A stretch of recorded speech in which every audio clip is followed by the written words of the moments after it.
Y ya estamos de vuelta aquí en Ruta Ñuble, por nuestra nueva casa televisiva, TVR Ñuble.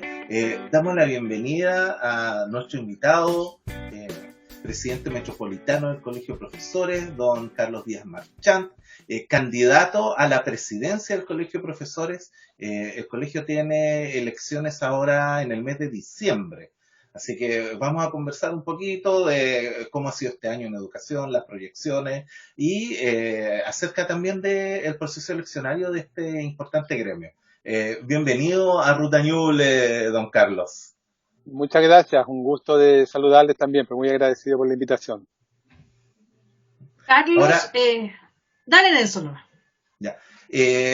Nosotros tenemos el Colegio de Profesores tiene un proceso eleccionario este mes de diciembre.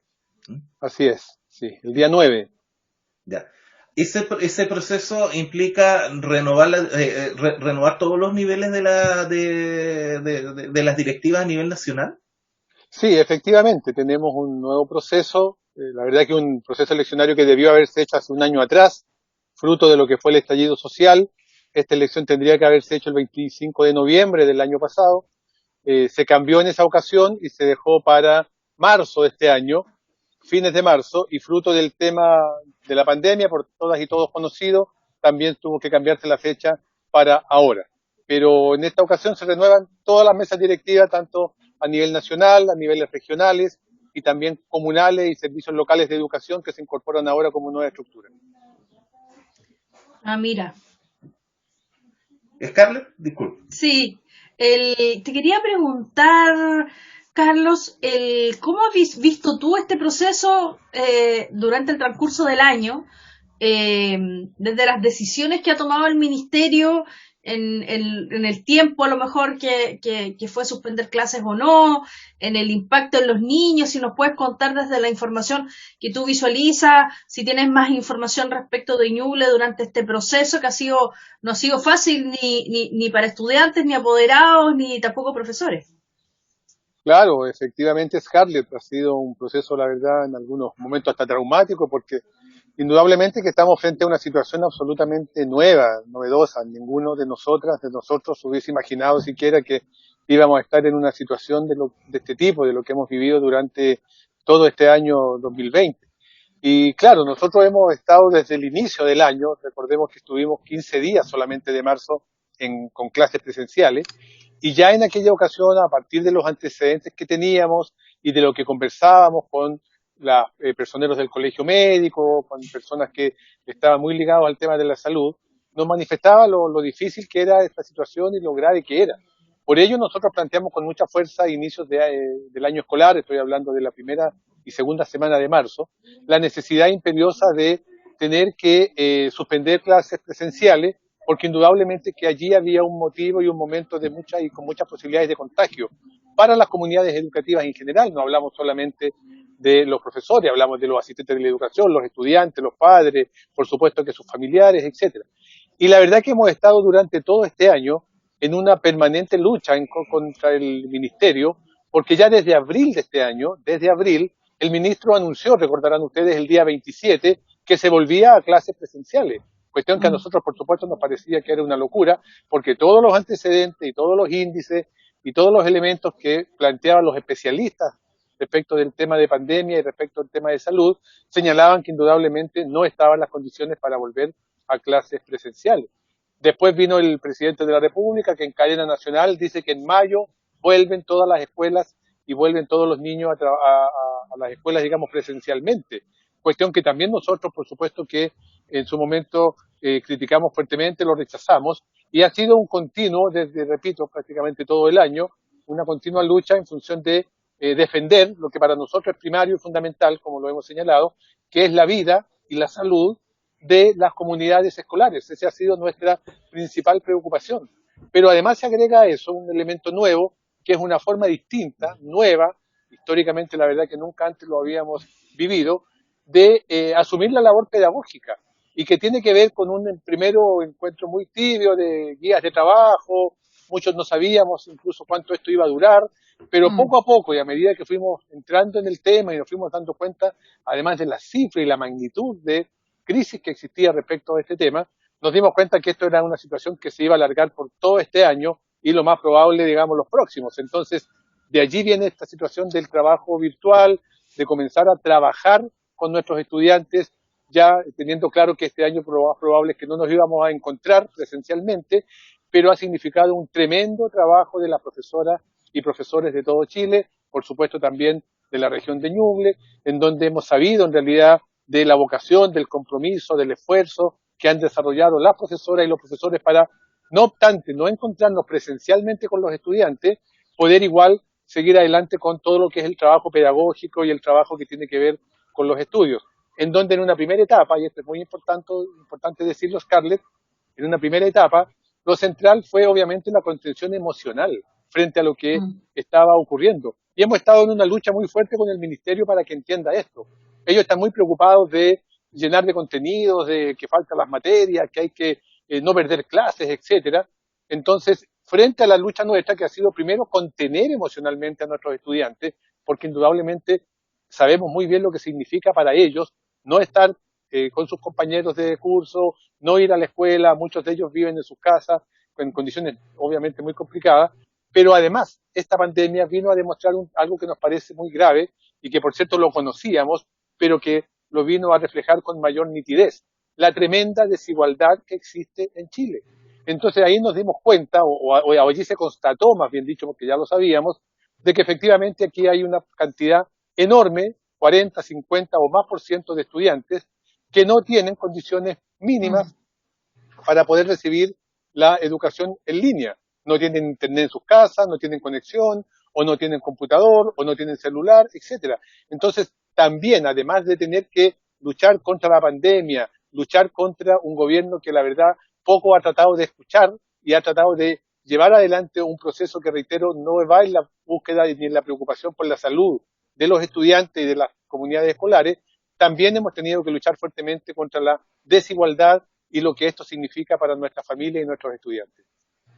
Estimado Carlos, tus palabras solo subrayan lo que en algún minuto también nos comentó una profesora acá en la región, Valeria Morales Aro, que nos explicaba el esfuerzo que se hace acá en Ñuble por parte de los profesores, de los asistentes de la educación, bueno, de la comunidad educativa para con los alumnos.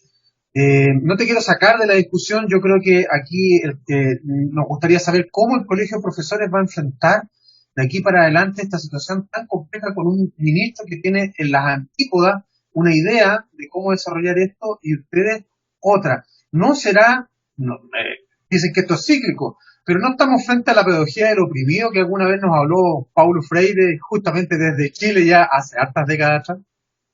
A ver, sí, efectivamente, bueno, hemos conversado, yo conozco también a la profesora Valeria, excelente profesional, además, una colega y además es representante de los profesores ahí en su provincia. Creo que ella, con mucha claridad, también seguramente tiene que haberles expuesto la situación de la región Ñuble hoy día, que indudablemente va en la misma línea de lo que estamos viviendo en el resto del país. Y en esa perspectiva, primero nosotros estamos como muy claros respecto de que para nosotros la vida y la salud es lo fundamental. Y vamos a seguir desarrollando, porque nos parece que es lo que corresponde, la defensa de las comunidades educativas. Aquí nosotros, como colegio de profesores, desde el mes de mayo, que le hemos planteado al gobierno, a la autoridad, al ministerio, el poder conformar una mesa de trabajo que discuta y que pueda ver efectivamente las perspectivas y las condiciones sobre las cuales vamos a volver a trabajar presencialmente. Porque creo que es importante aclarar, nosotros hemos desarrollado un trabajo todo este año respecto de la labor docente. Es decir, no es que los profesores no estén haciendo nada, muy por el contrario. En muchos casos, yo diría casi en todo el país, los profesores están trabajando el doble y el triple de lo que regularmente trabajan. Porque hoy día no hay horarios, por ejemplo, no hay horarios como los que tenemos cuando uno está trabajando presencialmente, que sabe que llega a la escuela a las 8 de la mañana y sabe que su contrato dura hasta las 4 de la tarde, por ejemplo, o hasta las 5, y a esa hora uno ya se va. Aquí no hay horario porque precisamente uno está toda la mañana con la clase virtual, sabe que hay estudiantes que no recibieron, por tanto hay que empezar en las guías, hay que enviar las guías, hay que revisar las guías. Después de las 7, 8, 9 de la noche comienzan a llegar los llamados telefónicos o por WhatsApp de los padres de los estudiantes. Muchas veces alguien que llegó muy tarde porque estaba en alguna situación nos llama a las 11 de la noche. Los sábados y domingos ya no existen como cuando uno está en el trabajo presencial. O sea, aquí muy por lejos lo que en algún momento trató de plantear el ministro, que estábamos muy cómodos en esta condición, muy por lejos de ello. Lo que ha habido en realidad es un tremendo trabajo y un tremendo compromiso de las profesoras y profesores de todo el país. Y estoy cierto también por lo que me ha comentado Valeria, que también de la región Ñuble. Entonces, para nosotros es clave y central continuar con la idea y con la defensa irrestricta de la vida y la salud. Para nosotros eso es fundamental. Me correspondió, por ejemplo, les puedo comentar personalmente, estar con los colegas en la comuna de Pirque, que en algún momento el alcalde, presionado y obviamente de la misma línea política del ministro, trató de imponer el tema del regreso a clases presenciales y anunciaron por todas partes con bombos y platillos de que iban a volver los estudiantes porque según ellos todos quieren volver y nadie tiene temor a nada. Fuimos allá, estuvimos esa mañana, estuvimos ahí con los medios de prensa y la verdad que no llegó ningún estudiante, incluso a la escuela a la cual estaba el ministro esperándolos, no apareció ningún estudiante. Entonces, esa es la realidad, porque indudablemente los padres de familia saben que la pandemia no está controlada. Y nosotros hemos dicho que hay elementos mínimos que tienen que darse. Y es lo que queremos plantear y es lo que queremos expresarle al Ministerio en esta mesa de trabajo que nos parece fundamental para poder efectivamente planificarnos para el año 2021, porque no sabemos cómo se viene el próximo año. ¿Y qué es lo que vemos nosotros desde acá? Vemos la situación de Europa, vemos cómo en Europa la situación ha recrudecido, vemos cómo muchas escuelas, incluso que estaban abiertas, han tenido que cerrarse. Entonces, si no tomamos las medidas, efectivamente, nos vamos a encontrar con que en marzo y abril vamos a tener una situación similar a lo que ha estado pasando en Europa en estos últimos meses. Y eso nos parece grave. Aquí para nosotros lo central es cuidar la vida y la salud de las comunidades escolares. No queremos que se muera el día de mañana el abuelito de uno de nuestros estudiantes porque el niño fue a la escuela, contrajo el virus y se lo transmitió después a su abuelo. Eso nos parece que no lo podemos permitir. Y por eso nuestra decisión clara de que mientras no estén las condiciones, obviamente nosotros no vamos a volver a clases presenciales porque no queremos exponer a nuestros niños, a nuestras niñas, a nuestros padres, a la familia de los padres, a los asistentes de la educación, a todos y a todas. Ahora, ¿el Colegio de Profesores ha podido desarrollar alguna propuesta en relación a las condiciones que serían necesarias para poder eventualmente hacer un retorno a la aula? Sí, nosotros dentro de las condiciones, bueno, hemos planteado a la autoridad directamente en la persona del ministro, en más de alguna ocasión se le han entregado documentos incluso al respecto, hemos señalado que hay tres cuestiones fundamentales y esenciales que hoy día uno ve que están absolutamente lejos de que se resuelva. Primero nos parece un tema central y esencial y que es la directriz que se ha tomado en otros países. Aquí uno tiene que necesariamente tomar como referencia lo que ha estado ocurriendo en otras naciones y particularmente pensemos en Europa. Primero, creemos que es fundamental que la pandemia esté controlada. Para nosotros ese es un índice claro y fundamental. ¿Y cuándo la pandemia está controlada? Que es distinto a que la pandemia no exista, que esté extinta. No estamos diciendo eso. Tampoco estamos diciendo, como por ahí en alguna ocasión el ministro trató de señalarlo, que no es real, de que nosotros estábamos poco menos que exigiendo que estuviera la vacuna, porque si no había vacuna no íbamos a volver. Tampoco hemos dicho eso. Lo que hemos dicho es que claramente aquí necesitamos que la pandemia esté controlada. ¿Y cuándo la pandemia está controlada? Según lo que plantean los estudiosos del tema, los epidemiólogos y todas las personas que tienen que ver con el campo de la salud, nos han dicho que la pandemia está controlada cuando existe un porcentaje de 20 contagios por millón de habitantes. Ese es el índice que estamos esperando, 20 contagios por millón de habitantes. Hoy día tenemos 100 contagios en Chile por millón de habitantes. Entonces, estamos lejos de ello y creemos que debemos avanzar hacia allá. Allí hay una primera condición que nos parece fundamental que debiera darse y que hoy día, lo vemos a hoy día, noviembre 2020, esa condición no se da. Segundo, decimos que es fundamental tener un programa claro y un plan claro respecto del tema del transporte, porque el transportarse desde los lugares, desde las casas o desde las comunas donde están los profesores, que no siempre viven en la misma comuna donde trabajan, incluso muchos estudiantes tampoco están en la escuela de su propia comuna, el transporte es un medio que indudablemente genera una situación de contagio muy relevante, según lo que han dicho todos los estudiosos. Por tanto, nos parece importante que también en esta lógica se pueda ver efectivamente cuál va a ser el medio de transporte por el cual los trabajadores y los estudiantes van a llegar a los centros educativos y eso significa que debiera de haber un plan concreto respecto del tema del transporte, que lo debiera desarrollar obviamente el Ministerio de Transporte con los municipios e ir viendo cómo generar menos condiciones para que los profesores, los asistentes y las comunidades tengan que hacer uso del transporte público, donde hay una alta probabilidad de contagio. Y lo tercero son las condiciones propias de la escuela, que nos parecen que además esas sí que están además mucho más lejos. Y estas otras dos, la verdad que uno no ve por dónde pueda estar, digamos, una posibilidad de acercarnos a ello. El tema de las condiciones de infraestructura y sanitarias al interior de los espacios escolares son fundamentales. Es decir, estos dibujitos, estas propuestas que de repente ha hecho el Ministerio y que las muestra en unos recuadros que van a estar los estudiantes a 2 metros, va a significar que en una sala de clase donde habían 45 niños, entran 10 estudiantes, 12. ¿Y qué hace con el resto? ¿Dónde los va a poner? Entonces, nos parece que sobre eso no se ha dicho ni se ha aclarado mucho respecto de cómo el Ministerio pretende dar esta situación de normalidad a algo que es absolutamente normal. Por ahí el ministro ha dicho que vamos a tener, por ejemplo, que trabajar en jornadas distintas, mañana y tarde. Entonces la pregunta que obviamente surge, ¿y vamos a contratar al doble de profesores entonces para que uno haga clases en la mañana y otro en la tarde? Son cuestiones que uno legítimamente se pregunta y que el ministerio no tiene respuesta. Y lo que es peor, y con esto termino, lo que es peor es que el presupuesto de educación no solamente se redujo, lo cual ya es una pésima noticia porque ni siquiera está la misma cantidad de recursos que teníamos este año para enfrentar el año que viene, sino que respecto del tema COVID y de cómo enfrentar el retorno a clases presenciales, no hay un solo peso asignado en la propuesta presupuestaria. Entonces uno se pregunta, ¿y de dónde van a sacar los recursos entonces las escuelas, los liceos, los jardines infantiles, para propiciar que efectivamente estén estas condiciones? Ese kit sanitario que andaba mostrando el ministro por todos los canales de televisión en algún momento, que mostraba cierto ahí cloro y otras cosas, obviamente que hay que comprarlo. Hay que tener, son 4 millones de estudiantes, 4 millones de mascarillas todos los días. ¿Quién va a pagar eso si el ministerio no está proveyendo ni un solo peso para ello? ¿Lo pagarán los alcaldes? ¿Lo pagarán los padres y apoderados? ¿Quién? ¿Habrá que hacer bingo como nos invitó en algún momento un ministro que tuvimos? Entonces, son todas dudas que el ministerio no aclara y si no se quiere reunir y no formar una mesa de trabajo, menos se van a aclarar. Oye, nos entregas harta información, Nelson, sí. Claro, no, es que iba justamente a ese tema, la mesa de trabajo. ¿Mm? Ha sonado en los medios de que sí se incorporan distintos agentes, que no, que faltan los apoderados. ¿En qué va el tema de la mesa de trabajo?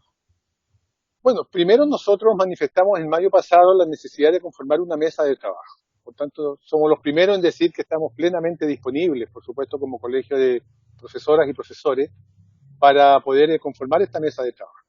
La verdad que durante todo el año prácticamente el ministro nunca quiso dar respuesta y nunca señaló su deseo y su voluntad de conformar esta mesa.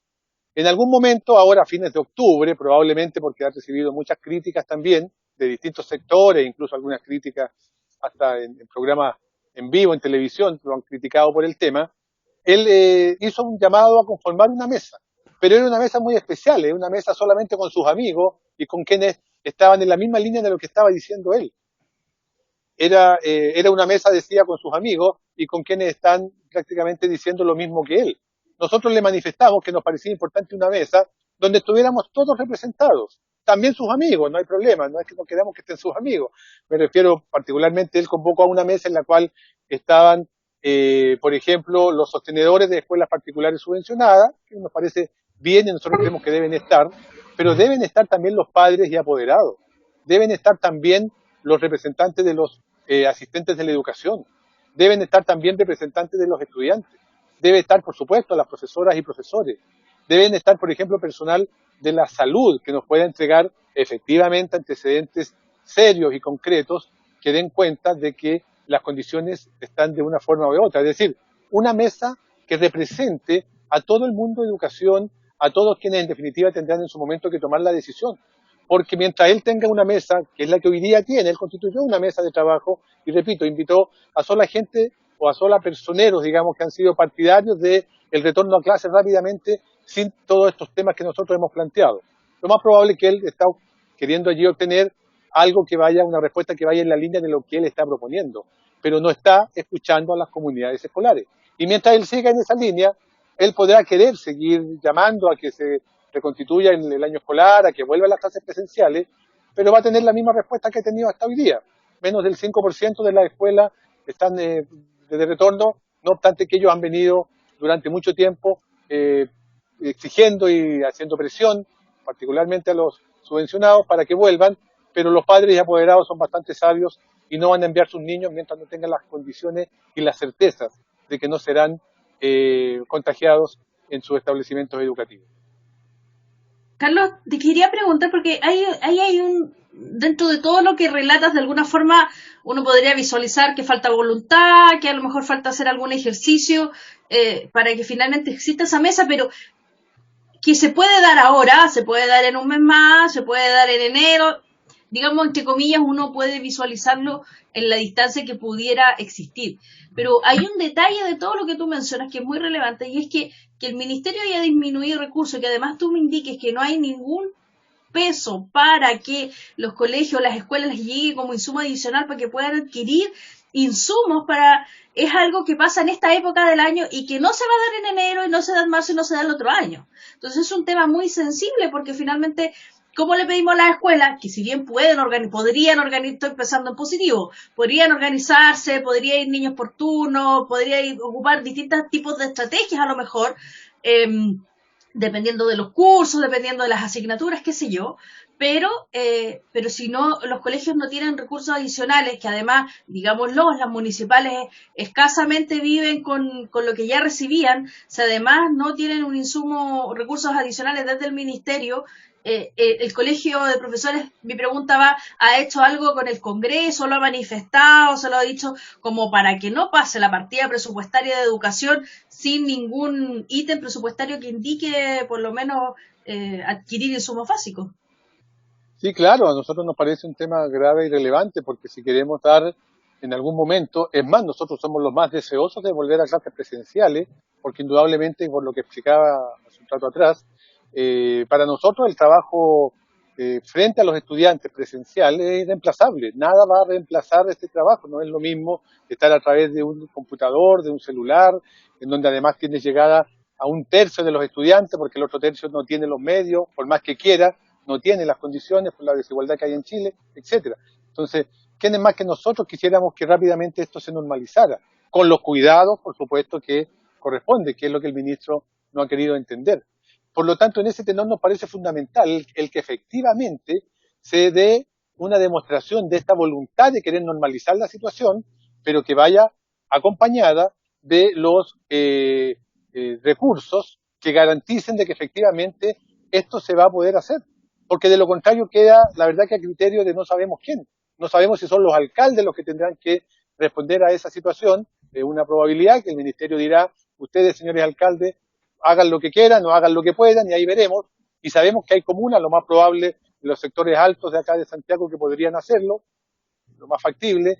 Algunas comunas que tienen hasta estadios propios al interior de sus escuelas, pero sabemos que el 80, el 90% de las comunas del país no tiene dinero ni para el cloro, ni para los baños de las escuelas en un año regular. Entonces, pedirle a esas comunas que además estén gastando recursos en estos elementos nos parece que indudablemente no se condice con una realidad que pueda ser efectiva.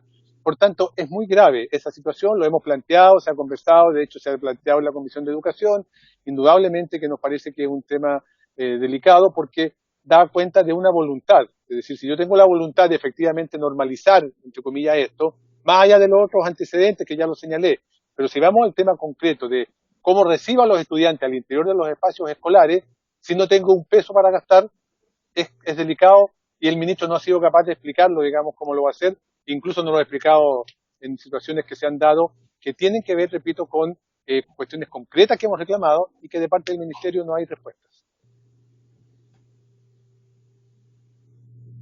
Queda claro el tema. Yo no puedo nada más que manifestarte que desde la comunidad escolar la gente de verdad está muy preocupada. El punto es que, tal y cual como tú lo planteas, es lo que vemos nosotros, los ciudadanos de a pie, esta discusión que tiene el ministro de Educación con el gremio. Mi pregunta es, entonces, esta fecha que ponen de volver a clases 1 de marzo es una fecha simbólica prácticamente, porque no tenemos ninguna certeza, ¿o no, Carlos? O sea, claro, es lo que uno no logra entender, porque yo creo que el ministro ha hecho una serie de planteamientos, ha comunicado situaciones, que el tiempo se demora muy poco en demostrarle que lo que está diciendo, más allá de que a él se le ocurra o que él lo quiera o que él lo pretenda, queda después, digamos, sometido solamente a un deseo que no se cumplió. Y creo que estamos en una situación media parecida de nuevo, porque él, en vez de hacer lo que creo yo corresponde, que es juntar a todos los actores y poder decir, pongámonos todos de acuerdo y veamos cómo avanzamos y busquemos una fecha. Mira, una cuestión muy doméstica, que yo, claro, yo entiendo porque el ministro no es profesor. Entonces, partamos de esa base. El ministro no es profesor, no ha trabajado jamás en una escuela, lo más probable es que todos los días le dirán cómo se trabaja en una escuela, porque hay que explicarle, él nunca lo ha hecho, pero hay cuestiones elementales que cuando uno es profesor sabe cómo ocurren, y por tanto esta fecha, desde cuando él la puso, yo dije de inmediato otro elemento que no va a cumplir el ministro. Porque mira, los asistentes de la educación tienen un estatuto propio, que lo consiguieron hace muy poco tiempo, en el cual ellos Yes. tienen vacaciones en el mes de febrero. Todo el mes de Exacto. febrero tienen vacaciones. Entonces yo me pregunto, él pretende que los estudiantes vuelvan el 1 de marzo. ¿Y quién va a limpiar las escuelas durante el mes de febrero? ¿Se lo va a pedir que los alcaldes lo hagan? Es una probabilidad. A lo mejor le va a decir alcalde, ustedes de alguna forma vean cómo resuelven. Pero reitero, creo yo de que no están hoy día las condiciones, porque efectivamente en nuestras escuelas, en el mes de febrero, no hay personal que limpie siquiera las salas de clase. Y hablamos de salas de clase que han estado un año, muchas de ellas, un año sin ser utilizadas. Entonces, obviamente que amerita ver cómo efectivamente yo me doy el tiempo para garantizar de que esto ocurra. Tendré que contratar una empresa externa, tendré que pedirle a alguien que lo haga, pero si además no tengo un peso para gastar, yo no sé cómo lo va a hacer.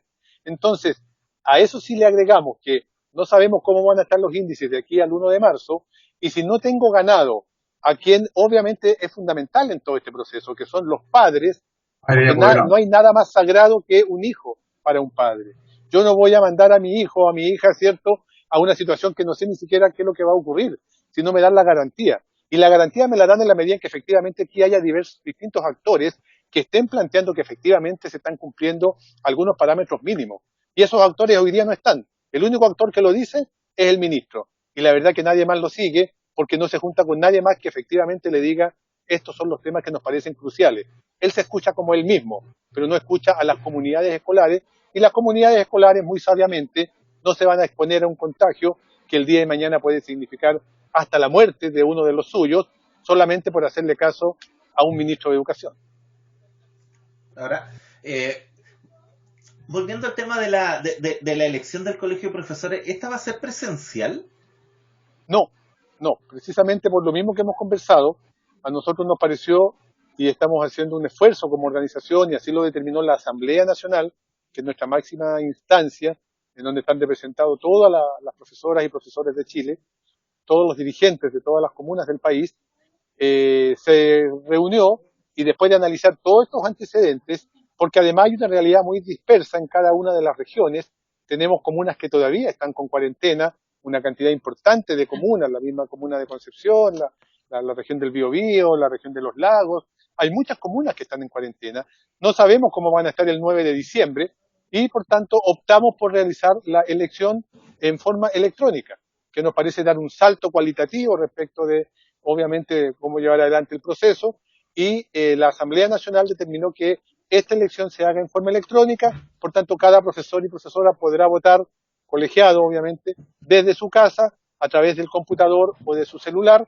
sin tener que trasladarse, sin tener que estar en un espacio en donde hay más gente, en definitiva, buscando todos los elementos que permitan garantizar que la vida y la salud de las personas para nosotros es lo fundamental. Entonces ahí tienen un punto, van a tener probablemente mayor participación que en otras ocasiones. Eso esperamos, a nosotros nos parece muy importante y es lo que hemos trabajado durante todo este tiempo con la conducción del colega Mario Aguilar. De hecho, yo me presento un poco en la línea, o no un poco, bastante, digamos, en la línea de lo que ha sido el trabajo que ha desarrollado Mario Aguilar. De hecho, somos la lista D, que es la lista de continuidad al trabajo que ha desarrollado el colega Aguilar a nivel nacional, en donde la democracia directa para nosotros es fundamental. Es decir, que efectivamente las bases sean escuchadas, y sean las bases las que resuelven y deciden el quehacer de la organización. Ya no más los partidos políticos, como en algún tiempo fue, ya no más los gobiernos de turno, sino que nos interesa que sean las profesoras y los profesores de base los que resuelvan. Y en ese sentido, para nosotros es fundamental el máximo de participación. Y por eso que también estas elecciones se hacen de esta forma, para permitir que el máximo de profesoras y profesores pueda elegir a sus dirigentes a lo largo y ancho de todo el país.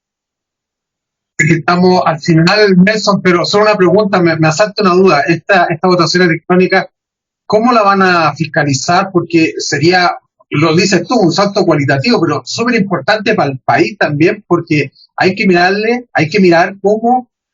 cuáles van a ser los resultados, no quién gana o quién pierde, sino que me interesa también saber quién gana y quién pierde, pero cómo lo van a ejecutar, ustedes han hecho asesorar por empresas, cómo lo tienen preparado.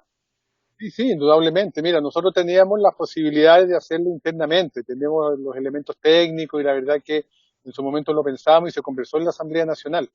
Podíamos haberlo hecho internamente como organización. Ahora, quien dirige el proceso de las elecciones es el Comité Electoral Nacional, no es la mesa directiva, sino que hay un ente totalmente autónomo de la mesa directiva, en la cual están representados, por supuesto, todos los dirigentes de los distintos niveles, y por tanto es pluralista, es absolutamente abierta, y cada uno puede defender, digamos, su situación y ver cómo se lleva el proceso.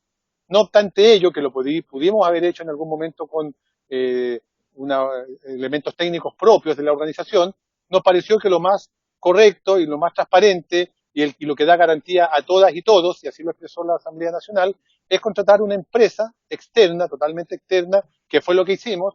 Contratamos una empresa que además tiene una amplia experiencia en realizar elecciones de todo tipo, que está además acreditada a través en el Ministerio en este caso, del Trabajo, y que es la empresa que le ha hecho las elecciones a las distintas organizaciones, desde sindicatos muy pequeños hasta la NEF, el Colegio Médico, el Colegio Periodista.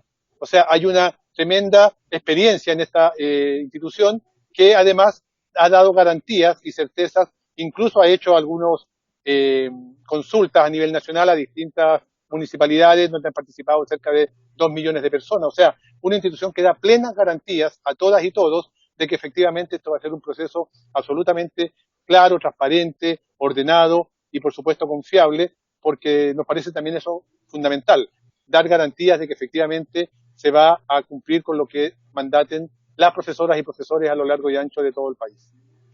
Carlos Díaz Marchán, darte las gracias por acompañarnos hoy en Ruta Ñuble, candidato a la presidencia del Colegio de Profesores, profesor de Educación General Básica. Así es. Sí, así que muchas gracias por estar hoy día con Ruta Ñuble, en nuestro primer capítulo, la 5ª temporada acá por nuestra nueva casa televisiva TVR Ñuble. Carlos Ibaceta igual, bienvenido una vez más, Scarlett, y gracias, darles las gracias por acompañarnos el día de hoy.